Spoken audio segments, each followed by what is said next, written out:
வணக்கம் ஃப்ரெண்ட்ஸ். இன்னைக்கு நாம யமனே தன்னோட மனைவிய பார்த்து பயந்த கதைய பார்க்க போறோம். யமதர்மராஜன் ஒரு தடவை பூமிக்கு வந்தப்ப ஒரு அழகான பொண்ணை பார்த்து அவள் மீது காதல் கொண்டு தன்னோட மனசை பறிகொடுத்தாரு. அந்த பொண்ணு மானிட பிறவியா இருந்தாலும் சில காலமாவது அந்த பொண்ணோட வாழணும் அப்படிங்கிற ஆசை யமதர்மனுக்கும் வந்துச்சு. அந்த ஆசைப்படி யமதர்மராஜனும் அந்த பெண்ணை கல்யாணம் செஞ்சுக்கிட்டாரு. சில காலங்கள் சந்தோஷமா வாழ்ந்தாரு. அவங்க ரெண்டு பேத்துக்கும் ஒரு அழகான ஆண் குழந்தை பிறந்துச்சு. யமதர்மன் அவங்களோட நல்லா வாழ்ந்தாலும் நாளாக யமதர்மனால ஃப்ரீயா எங்கேயும் போயிட்டு வர முடியல. அப்படி போனாலும் மனைவி கேட்கிற கேள்விக்கு யமதர்மனால பதில் சொல்லவும் முடியல. அதனால இந்த வாழ்க்கை யமதர்மனுக்கு ரொம்ப சலிப்பு தட்டிருச்சு. மேல் உலகம் போய் தப்பி விடலாமா அப்படின்னு சொல்லி நினைக்க ஆரம்பிச்சாரு. ஆனா பிள்ளை மேல இருந்த பாசத்தால தன்னோட மகனை நிர்கதியா நிக்க வைக்கவும் அவரால் முடியல. பிறகு கொஞ்ச காலம் காத்திருந்தாரு. மகன் கொஞ்சம் பெருசா வளர்ந்துட்டான். மகன் கிட்ட மனம் விட்டு பேச ஆரம்பிச்சாரு. அவனோட அம்மா கிட்ட தனக்கு இருந்த பயத்தையும் விளக்குனாரு. மகனே, நீ சிறந்த வைத்தியன் ஆகணும். அப்போ மரண தருவாயில இருப்பவரை கூட உன்னால காப்பாத்த முடியும். அது எப்படி தெரியுமா? ஒரு மரணம் நடக்க போவதா இருந்துச்சுன்னா நான் அங்க இருப்பேன். அப்போ உனக்கு மட்டும் நான் கண்ணுக்கு தெரியுவேன். நான் அங்க இருந்தா அந்த நோயாளிக்கு நீ வைத்தியம் செய்யாத.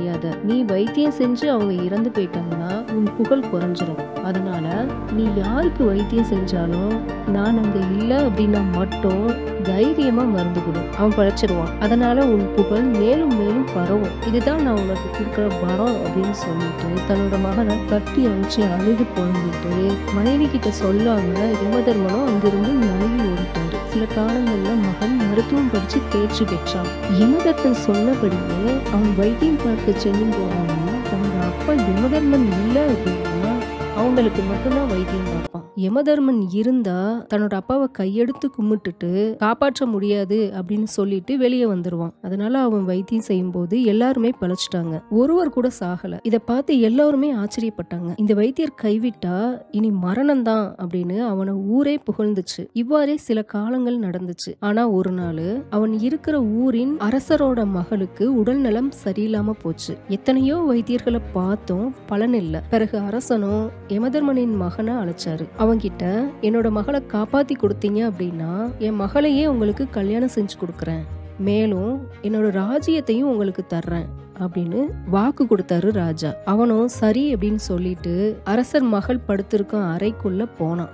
போனவனுக்கு பெரிய அதிர்ச்சி. அப்பா யமதர்மன் நின்றுட்டு இருந்தாரு. யோசிக்க ஆரம்பிச்சான். அப்படின்னா இவ எந்த வைத்தியம் செஞ்சாலும் பிழைக்க மாட்டான். ஆனா அவ பிழைச்சிட்டானா அழகான ராஜகுமாரி, ராஜ்யம் எல்லாமே நமக்கு கிடைக்கும். ஆனா இடைஞ்சலா நம்ம அப்பா நிக்கிறாரே, எப்படி அப்பாவை விரட்டுறது அப்படின்னு யோசிச்சுட்டு இருந்தான். பளிச்சுன்னு அவனுக்கு ஒரு யோசனை வந்துச்சு. வாசல் பக்கம் பார்த்து கத்துனான். அம்மா இங்க வாங்க, அப்பா உள்ளதான் இருக்கிறாரு. ரொம்ப நாளா அப்பாவை காணோன்னு தேடுனியே, இங்கதான் இருக்கிறாரு அப்படின்னு கத்துனான். அவ்வளவுதான். யமதர்மன் ஒரு நொடி கூட தாமதிக்காம துண்டக்கானம் துணியை காணோன்னு அங்கிருந்து ஓடிட்டாரு. பிறகு மகனும் அந்த ராஜகுமாரிக்கு வைத்தியம் செஞ்சு அவரையே மணந்துகிட்டு ராஜ்யத்துக்கே ராஜாவா வாழ்ந்தான். தேங்க்யூ.